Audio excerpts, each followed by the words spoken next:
How does my voice sound?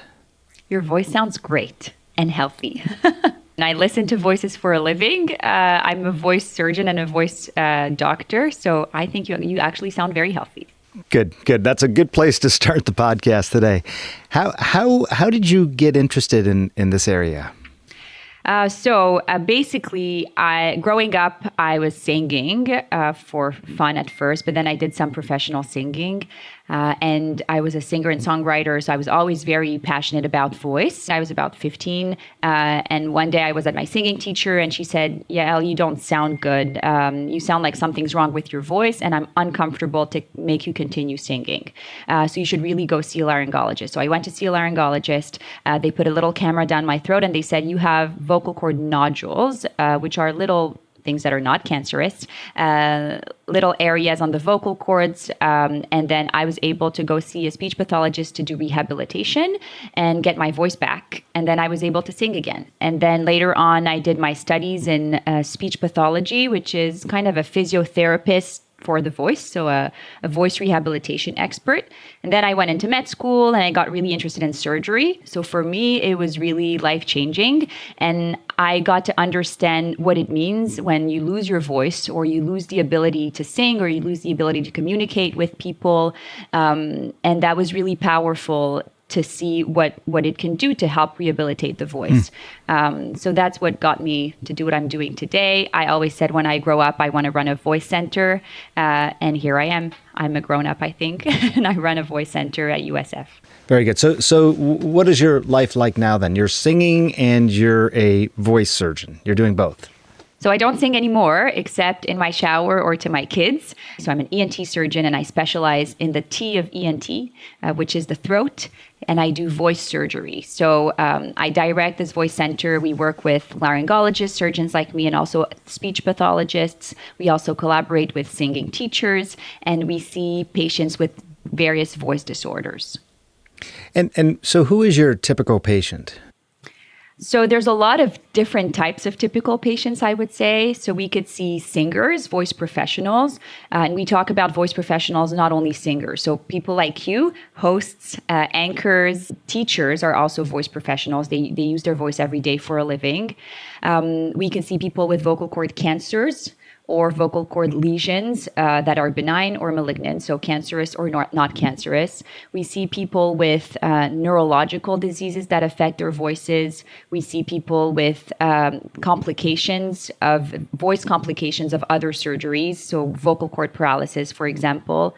So, when I first started reading about your work, there was this anecdote that was shared, and maybe this is one of those things that just became exaggerated over time, but you were talking to someone, and from their voice, you were able to tell that they were pregnant. Yes. Is that an accurate story? It's an accurate story. And I think it's important to say, so this is a friend of mine who did residency with me. So she's also a surgeon. So I knew her, right? And I remember I was at a soccer game with my kids. So there was a lot of noise around. She said, "Hey, how are you?" And I said, "You're pregnant." And she said, "How do you know?" I said, "Well, you sound really stuffy. Your nose sounds really stuffy. Also, you don't call me often. So I'm imagining that you're going to announce me something." So obviously, it's not like I took the voice out of nowhere. I knew how old she was, but I could tell just from the sound, because when we're pregnant, there's more estrogen in our body. The mucosa of our sinuses, of our nose are bigger, so we sound kind of congested, and that's how I could tell. That's fat. I mean, again, I know this is your world, so that you're used to this, but that's pretty fascinating, I think, for the average person to hear that so much could potentially be told from voice. We're not saying it's 100% accurate, but the idea that it could be a biomarker, as they say. I had heard about this, Doctor, with regard to something like Parkinson's, and there was these studies that came out that said through voice, even before someone started to develop physical tremor, even before they had a diagnosis or knew that they had symptoms, people could hear changes in the voice. And that sort of made sense to me because your larynx and all that may be more sensitive, so you're starting to pick up things there. But and obviously if someone's sick, congested, as you were talking about, but all these other things, tell me about some of these other things that our voice can tell us about ourselves. Yeah, so I always think about it as three separate categories of the diseases. So the first category is more intuitive, things that affect the voice box, the larynx. So if you have a voice box cancer, obviously it's going to affect your voice. That's going to change your voice. If you have a vocal cord paralysis, that's going to change your voice. So that's kind of the first category. The second category, what you talked about, is things like neurological diseases like Parkinson's, right? So it doesn't necessarily affect the voice box, but the way we speak, it affects our brain. It affects how we control our muscles. So it's going to affect our speech. And then you can think about things like Alzheimer's disease or other, having a stroke is going to affect your speech. So that's the second category. And then there's a third category that's really coming out with more of the AI analysis, because AI can analyze a lot more data and more precisely things like diabetes. I cannot tell by listening if somebody has diabetes or not, but people have developed algorithms to hear that. There's labs working on hypertension. Same thing. So we can not only diagnose specific diseases or screen for specific diseases, but we know that overall health has a lot to do with our voice. So when you pick up the phone and your friend calls you, you can say, hey, you don't sound good, right? So you as a listener that is not an expert listener can say, you don't sound right. And then what exactly does it mean, right? Then, for example, if we bring that patient to a lung doctor, they can say, yes, you don't sound right. It sounds like you have a pneumonia. So that's what we're really trying to recreate with artificial intelligence, kind of taking that expertise from every specialist where we can hear things because we know the disease and really convert the you don't sound right to why exactly you don't sound right. Yeah, and I guess I've usually associated that with their mood, right? Sort of more from a mental health standpoint. You sound sad or you don't sound as enthusiastic. The idea that you could then extrapolate and say this person has hypertension or has diabetes, that is wonderful if it's possible, because think about the implications. If a patient's in my office and I'm laying eyes on them, I can often get a good sense, even before they open their mouth, that, hey, your skin looks dry, you're dehydrated, you're walking with a bit of a slump, whatever it might be. But the idea that I could talk to them on the phone and start to discern that they might be, diabetic or having hypertension. So what do you think this means fundamentally? I mean, how good is this potentially as a biomarker? If you measure cholesterol for heart disease, you have very good sort of objective data, obviously physical exam findings of patients in your office. How good or how important could voice be in all this? So I think it's really important to understand the use cases of voice biomarkers. As you know, telehealth is now very much used in the world, right? We help people from home. So in that context, if we can converse, and then at the end of our conversation, as a doctor, you get a report saying, well, your patient has a high risk of Parkinson, or he sounds really depressed, right? That's really helpful. The other really breakthrough that we're seeing is in ambient scribes. AI is listening to you when you go to the doctor. There's a microphone that listens to your conversation with the physician, and instead of your physician typing the notes and not looking at you, he can actually converse with you, or she can converse with you. And then at the end, you get a summary saying the patient comes for blah, blah, blah, and this is kind of the note at the end. And the ambient scribes were invented to help with administrative tasks of the physician so that we don't have to take notes. But now if you combine ambient scribes with the vocal biomarker technology, that becomes super interesting. Because at the end of your encounter with your physician, then they get a report saying, well, this is the physical exam, this is the clinical history, but also from the voice, this is what I hear, and this is the test that you should be doing. So I personally think that's where the future of vocal biomarker is going. And then obviously even at home, right? If you think about your Alexa at home, your devices, Siris that can integrate vocal biomarkers to help understand your health, that's where the future is going, in my opinion. It is so fascinating. I mean, to think about the fact that you have conversations, obviously you're communicating via your voice, but the idea that it could also at least be in part of a diagnosis, I think is really interesting. You talked about this, but what are some of the things? So diabetes, hypertension, at least with your friend, you were able to determine that she was pregnant. What are some of the other things? I mean, Alzheimer's, there's a lot of research on Alzheimer's, and even what we called MCI, so mild cognitive impairment, can be detected. So obviously, Alzheimer's disease, you can tell when somebody has Alzheimer's disease. And just to be clear, that's not like with someone with Alzheimer's, they may not remember words, but that's not what you're talking about here. You're saying from their voice itself, you might be able to develop a biomarker for cognitive impairment. It's a very good distinction. So you're bringing up the distinction between voice and speech, which is very important. So speech is really takes into account the articulations of the word, but also some cognitive implication, right? So how we decide which words we talk about. So there are some voice biomarkers and speech biomarkers and cognitive biomarkers and respiratory biomarkers. So we can really separate them. But when we talk about how voice can talk about our health, we also include speech. So you're correct to say it's also the words we use, how fast we use them, right? So there's things like rate of the speech. In Parkinson's, for example, the voice and the speech are different. The voice is monotone. So instead of kind of singing when we talk, like me, we talk on a more monotonous voice. So that's a vocal biomarker. But then the speech rate is also different. So the speech rate is also slower. If you measure how many words per second, that's slower. So that's a speech biomarker. So when we get information, we can get information both from the voice itself and from the speech. Where are we in this discussion then as a medical community? Because you're talking about a very specific thing, and obviously you're trained. You have a trained voice, you have a trained ear. But as a medical community overall, how much are we starting to think about voice and use voice as a real biomarker? So there's two things. Are we using it in our everyday life by listening? That part, I think people are not necessarily trained, but they can't be, right? Because they don't hear those things a lot. So that's when technology comes in, right? That's when we have to come and support with technology and where AI can help. And then we can develop technology to help give these tools to physicians to say, hey, you're not used to listening to other tons of voices, but I developed an AI tool that was trained with thousands of voices, and I could give it to you. And at the end of your encounter, they could tell you, what they hear.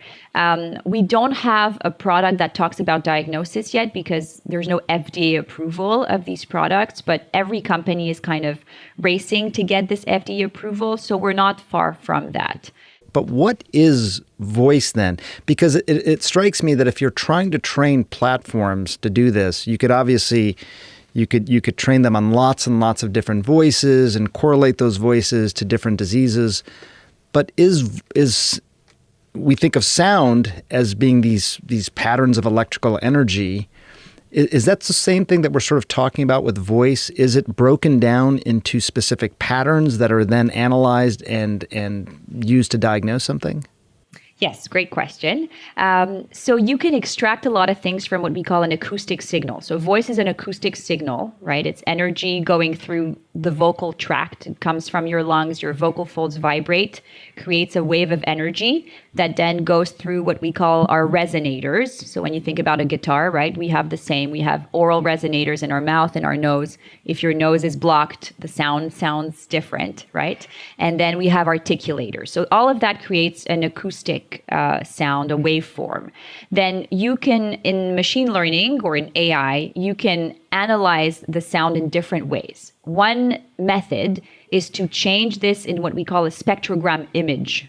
Because AI was really developed to analyze images. So we convert the sound into an image, into a spectrogram, and then the AI analyzes the image. You could also extract what we call features from the sound. So, what the amplitude of the sound, so how loud the sound is, what's the fundamental frequency, what's the pitch. And all these things that you can extract, you can also analyze. And to give you a parallel, when I did my studies in speech pathology, I had to listen to a video of a kid who stuttered. And then I had to count how many syllables he repeated per word. And then we would count manually. I would make little dots. And then to assess the severity of the disease, I would have to say, well, he repeated 3 syllables per word, so that's severe versus 2 syllables per sentence. So now a software engineer or an AI engineer could tell me, yeah, Yael, give me 15 videos of kids of an hour and I can count to you the rate of repetition of syllables and I'll be done tomorrow, versus that homework took me like a week of listening to videos. I'm always blown away by some of the examples of how AI is being used in healthcare to really sort of expedite some of the analysis like this. I got to tell you a quick side story. Years ago, these people presented me with this technology using voice analysis to basically determine stress levels, which I thought was really interesting. And you talk on the phone, and then after the phone call was over, you'd get a readout. And basically it was a number, but it was mostly color-coded. So you could tell if you were in the green, which meant that you didn't have much stress, or if you were in orange or red, which obviously meant more stress. And I got really fascinated by this. I would start to use it, and I'd have these phone calls with people. And I remember I was driving home from the hospital once, and I called my wife, as I often do as I'm driving home. And we were having, I thought, a perfectly good conversation. And then I hung up, and 10, 15 seconds later, I got a readout. And the readout was that I was firing in the red. And it was surprising to me. So I called her back, or I guess I got home, and I said to her, hey, how do you think that conversation went that we had earlier? When she goes, no, it was fine. Like, why do you ask? And I said, well, she goes, you had your hospital voice on. I said, my hospital voice. What is my hospital voice? She said, it's very procedural, very matter of fact, very to the point.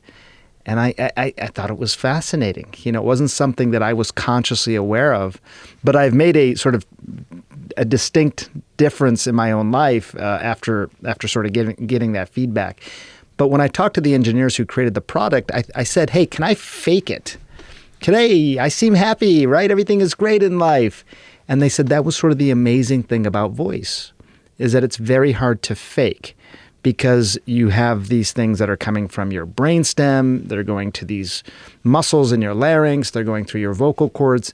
So even if you were in a terrible mood or terribly stressed, but you tried to sound happy, that fractal analysis, as they called it, breaking up voice into these fractal patterns and analyzing it, they could still tell if someone was stressed or not, which I found fascinating. Had you heard of that? Does that ring true to you?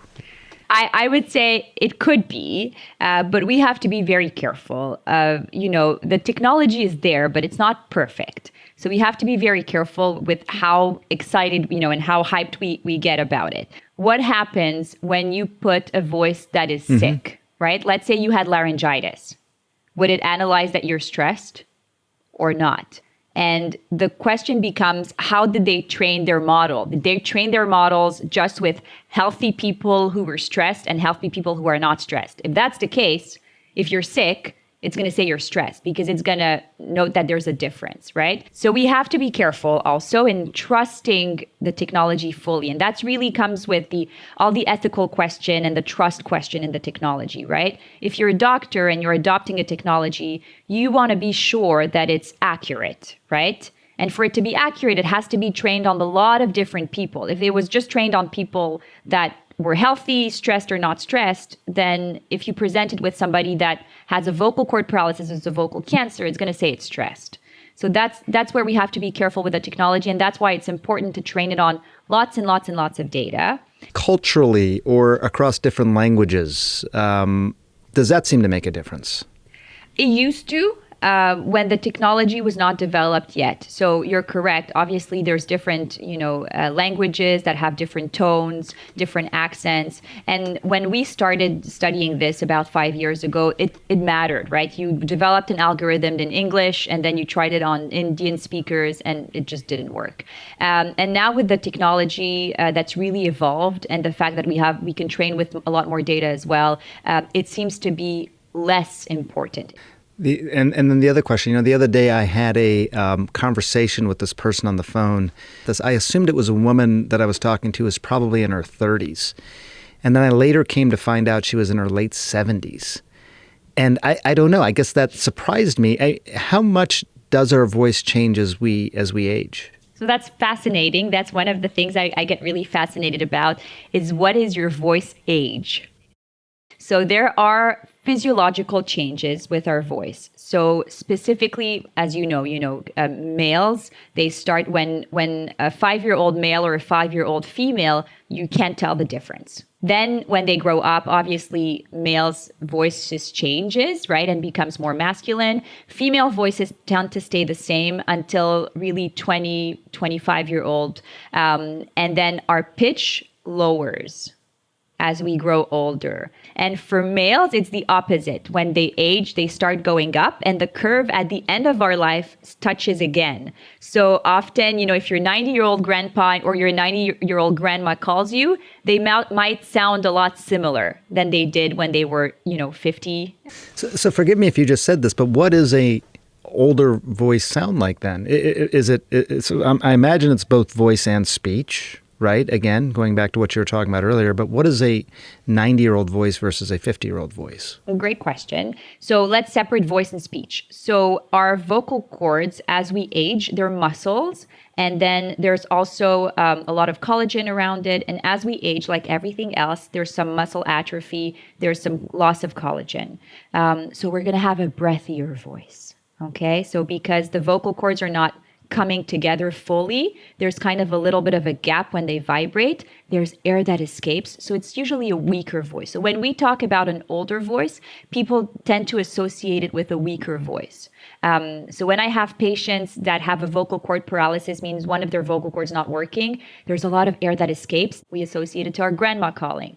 But there's actually a disease that's called vocal tremor, where people that are 50-year-old can get tremor of their voice. I have patients that are 30-year-old that have that issue. It's a neurological issue. Well, they say, people think I'm really old on the phone.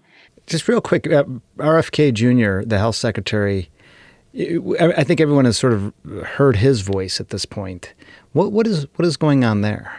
I don't know because I'm not his doctor, so I'm not giving any medical opinion, but he sounds like he has spasms in his voice, which we can associate with a disease called spasmodic dysphonia. So I've never assessed him, but I can hear spasms in his voice. It's very debilitating, as you can hear, and people have to get different types of treatment. Some people can get Botox injections to their vocal cords when they have laryngeal spasms. Some people get voice therapy, for example. And he's not the only famous person who we can hear a change in his voice. President Biden, right? President Biden, towards the end, the speech was getting slower. We analyzed that. And it's really interesting. I think there was a really nice interview. I don't remember who did it, but they could put together President Biden's speech from the beginning of his term and the end of his term. And his voice sounded a lot older. And people, when they hear that, it's also interesting the social implication of that, right? When we hear somebody that sounds older, we say, he's not as strong. So that's a lot of my work also as a voice doctor, to make sure to talk about this, so people don't take, voice disorders as a weakness. It's a disability like any other disability. And I could tell you that in a day of clinic, there's at least 2 or 3 patients that cry in my office, because our voice really, it's our identity, right? I hadn't really thought of it in that way. I mean, how much of our identity is wrapped up in our voice. It's really interesting to think how much of who we are is tied to our voice and to our speech. Final question: Where does this go? If I talk to you in 5 or 10 years from now, how much do you think voice as a biomarker will be a thing? So because of the ambient scribes technology really taking a place, I think it'll be really important what we do with AI agents. Will be listened to, right? You'll have maybe a little robot at your house that you can talk to. People are going to listen to us. The technology is going to listen to us. That's what we're trying to do, is to help vocal biomarkers take a bigger place in the market by collecting lots of voices from lots of individuals. We're developing this huge database of voices from patients. And then we also need to make sure they trust us. We have their trust to share their voice. So how do we ethically collect them? How do we ethically use them? How do we ethically represent these patients? So that is a huge part also of our work that we do with the Hastings Center, and Dr. Ravitsky, Dr. Belil Pipon, that are ethicists, bioethicists, that are looking at how do we protect patients, right? Because you can also clone a voice. You can harm someone. You can call them and say, hey, I have your daughter here, and she's going to talk to you if you don't give me $2 million. So these are things that are happening, right? So we can do great things with technology and we can do bad things with technology, right? So I think, to your question, it's going to be very present in the next 5 years, both in the good and in the bad. And our job is to make sure we fuel innovation for the good of people and our patients, but also protect patients from the bad that the technology can bring. And I also can't help but think that there's going to be certain populations of people who are going to benefit from this, what you're talking about earlier, than others. People who may live in more rural areas, who may not have access to physicians, may not be able to get to your office. To be able to do that telehealth and collect voice biomarker data in addition to everything else, I think might be really helpful for certain populations. I think that's where probably the future is, right? To help people that are remote, that don't have access. So again, is the AI going to replace a laryngologist in an academic center? Probably not, right?